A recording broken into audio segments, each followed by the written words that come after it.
네, 안녕하세요. 코인드라이버 이진환입니다. 2025년 3월 29일 오후 12시 30분 토요일입니다. 역시나 비트코인 예상대로 가고 있죠. 텔레그램을 계속 보고 계시거나 제 영상을 보고 계신 분들이라고 하면 지금 장 흔들릴 건 어느 정도 예상했을 거라 생각합니다. 말씀드렸다시피 4월 2일 대망의 관세를 진짜 부과하느냐가 트럼프가 이제 발언을 할 텐데요. 그 부분 때문에 아마 시장은 계속적으로 출렁일 거라고 말씀을 드렸고요. 또한 월봉으로 봤을 때는 아래 꼬리와 윗꼬리가 계속적으로 십자봉으로 끝낼 가능성이 높은 달이라고 말씀을 드렸습니다. 그래서 가급적이면 4월 2일까지는 거래를 그리고 흔들리는 많은 장이 있으니 위로 가면 매도를 하고 내려오면 매수하는 전략으로 가는 게 좋다라고 말씀을 드렸습니다. 하지만 역시나 흔들리고 흔들리는 장이 나오다 보니 여러분들의 마음 또한 흔들릴 거라는 걸 알고 있기 때문에 이렇게 토요일 긴급하게 영상을 찍게 됐는데요. 오늘 썸네일처럼 만약에 4월 2일에 어떤 이슈 때문에 더 떨어질 경우에는 정말 메리트 있는 가격이 나올 거라 생각을 합니다. 하지만 오늘은 투심을 잡는 영상을 찍어 드리고자 이렇게 긴급하게 영상을 찍었으니까요. 너무 걱정 마시고 일단은 어제 이틀 전 영상처럼요. 저점은 저는 나왔다라고 보고 있습니다. 바로 3월 10일 날 나왔던 가격 76,000의 가격이요. 지금 당장 4월 전까지는 나오지 않을 거라 보고 있고요. 단순히 이제 가격은 추세 라인 자체가 여기서 만들어졌기 때문에 이 라인에서 십자봉만 건들면서 위아래로 계속적으로 흔드는 흐름으로 갈 것이라 보고 있습니다. 그렇다면 이제 바로 대망의 4월이 기다려지는데요. 4월은 3월이 현재 봉으로 끝난다는 가정하에 4월의 봉은 어떤 봉이 나올까인데요. 결국 저는 반등이 나오는 한 달을 보고 있는데 그 반등이 저점을 깨고 만들 것인지 아니면 여기서 한 번 더 지지를 받고 저점을 깨고 이렇게 만들 것인지 최악의 시나리오는 반등 후에 빠지고 그 다음 반등 후에 떨어지는 흐름으로 아예 그냥 장이 무너지는 흐름으로 말씀을 드렸습니다. 그만큼 떨어지는 흐름에 대해서는 이제 저는 과감하게 받아먹을 수 있지만 과연 이 자리를 줄까 의문이 든다고 말씀드렸죠. 어제 잘 버티던 흐름은 약 4% 정도 빠졌는데요. 왜 빠졌을까요? 한번 알아보면서 그리고 4월 2일이 도대체 무엇인지 한번 전달 드리도록 하겠습니다. 일단 4월은 어느 정도 다 짐작을 하고 계셨을 텐데요.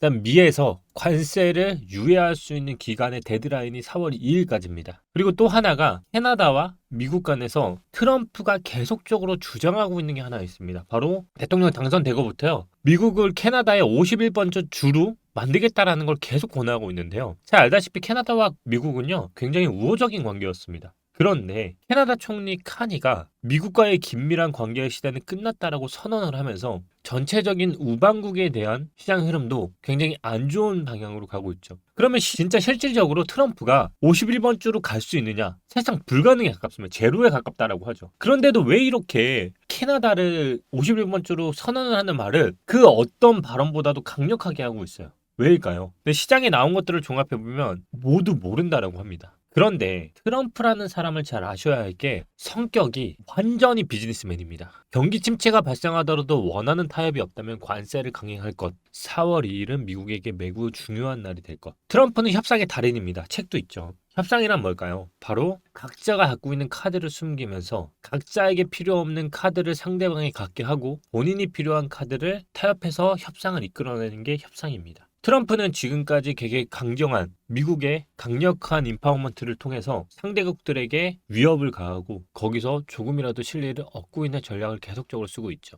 4월 2일은 그 중에서도 굉장히 중요한 트럼프가 얻고자 하는 방향성이 이미 나와 있습니다. 그게 바로 뉴스에서 볼 수 있는데요.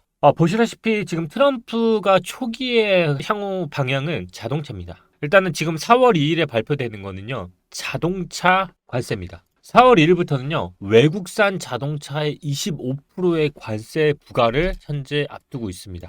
4월 2일부터 발효되고요. 트럼프는 3월 26일부터 미국에서 제조되지 않은 자동차에 4월 2일부터 25%의 관세를 부과한다고 발언했고요. 이게 얼마나 세게 지금 발언을 하고 있냐면 그 발언들을 모아봤는데요. 보시다시피 4월 2일은 미국에게 매우 중요한 날이 될 것이라며 의미심장한 발언도 남겼고요. 4월 2일 이후에는 관세 유예가 더 이상 없을 가능성이 높습니다. 기존에는 트럼프는 위협만 가했어요. 근데 이번에는 데드라인을 못을 박았고요. 얼마나 이게 강력하게 실행이 될 것 같냐면 월가에서도요. 4월 2일이 다가올수록 불확실성이 커지면서 매도 압력 또한 강해질 것을 우려하면서 현재 시장에 반영이 되고 있는 겁니다. 그래서 제가 말씀드렸다시피 4월 2일 전까지 시장이 흔들릴 거라고 말씀을 드렸고요. 이 발언 중에서 또 하나의 정말 강력한 발언이 바로 이거였습니다. 우방이든 적이든 가리지 않고 우리에게서 수년에 걸쳐 많은 것을 빼앗아갔다. 솔직히 말해 종종 우방이 적보다 더 나쁜 경우가 많았다. 지금부터 1년 안에 6천억 달러에서 1조 달러 사이의 수익을 거둘 수 있을 거라 생각을 하고 자동차를 미국에서 만든다면 관세는 없다. 많은 외국 자동차 회사들도 혜택을 보게 될 것이라는 뜻이다. 트럼프 정책은 명확합니다. 고용에 대해서 자국 내에서 이제부터 해라. 그래서 많은 현대차 기업부터 시작해서요. 뉴스를 떴었죠.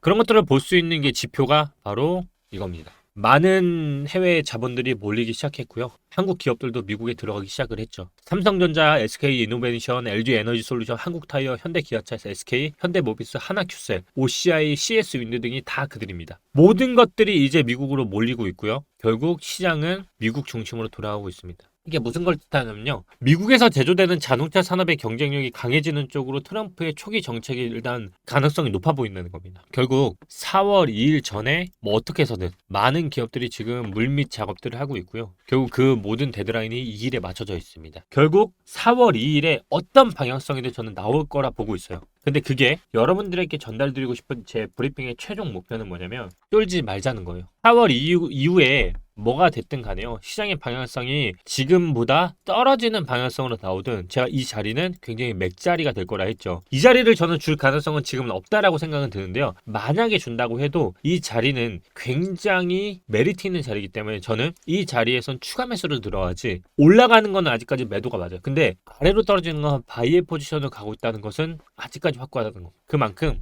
이 자리는 떨어지더라도 튕겨올 가능성이 굉장히 높은 자리이기 때문에 이 포지션을 알고 있는 상황에서 시장을 4월 2일 전후로 움직임을 주시하자는 게 지금의 흐름을 그대로 갖고 가는 흐름이라는 겁니다. 그래서 여러분들 제가 오늘 긴급 브리핑으로 이렇게 전달해 드리지만요. 왜 떨어졌는지 그리고 시장이 뭐 때문에 이렇게 요동을 치는지를 알고 계신 상태에서 4월 2일에 트럼프는 정말 강경하게 실행을 하더라도 시장이 떨어지면 무너졌다가 아니라 오를 가능성이 굉장히 높은 반등의 장으로서 이 장이 추세에 있어서도 굉장히 중요한 장이기 때문에요. 한번 이 자리에서 떨어지는 이 자리는 지지를 받는 중간 자리이기 때문에요. 굉장히 높은 자리를 받을 수 있는 자리이기 때문에 저와 함께 계속적으로 호흡하면서 너무 시장이 요동치는 거에 투심 흔들리지 마시고 지금은 느긋하게 4월 2일 트럼프의 말 때문에 요놈의 트럼프 때문에 시장이 전체적으로 다 빠지지만 결국 이 시장을 또다시 움직이는 것 또한 트럼프일 가능성이 있습니다. 그러니까 이게 너무 두려워 마시고요. 또 하나 여러분들의 투자 심리를 잡을 수 있는 자료인데요. 이건 바로 가장 비트코인의 매수 적기가 언제였는지입니다. 그렇게 따져보면요. 반감기 이전 500일이 가장 큰 매수 포인트라고 합니다. 이 반감기 이전의 500일 전이 가장 저점이었다라고 하고요. 그 다음 반감기 이후 500일 이후가 고점이었다고 합니다. 그러면 지금 우리가 반감기 이전 500일과 그리고 500일 이후에 보면요. 그 고점의 라인은 약 2026년도 후라는 거고요. 제가 계속적으로 말씀드린 것처럼 140K까지는 지금 계속적으로 좀 보고 있다고 말씀을 드리죠. 기간적으로 보더라도 500일 후가 고점이라는 거고요. 또 다시 저점은 반감기 후 그리고 500일 전이니까요. 다시 한번 따져보면 아직까지 고점도 나오지 않았고 다음 매수 접점도 한참 멀었다라는 겁니다. 우리는 아직 이러한 것들을 봤을 때 고점까지는 2025년도에서 흘러가는 방향은 트럼프의 말 때문에 흔들리고 올라가고 하지만 아직까지는 트럼프가 시장에 있어서 정부 초기이기 때문에 그의 정책을 실행하기 위한 시장의 흔들림은 우리에게는 또 다른 매수 찬스를 줄 수 있다는 것을 잊지 마시고요. 3월 정말 수고 많으셨고 왜 떨어졌는지 그리고 뭘 우리가 기다려야 하는지 간단하게 브리핑 드렸습니다. 주말 즐겁게 보내시고요. 또 다음 주 월요일 찾아뵙도록 하겠습니다. 여러분 너무 힘들지 마시고요. 비트코인 그래봐야 저점 여기 있고요.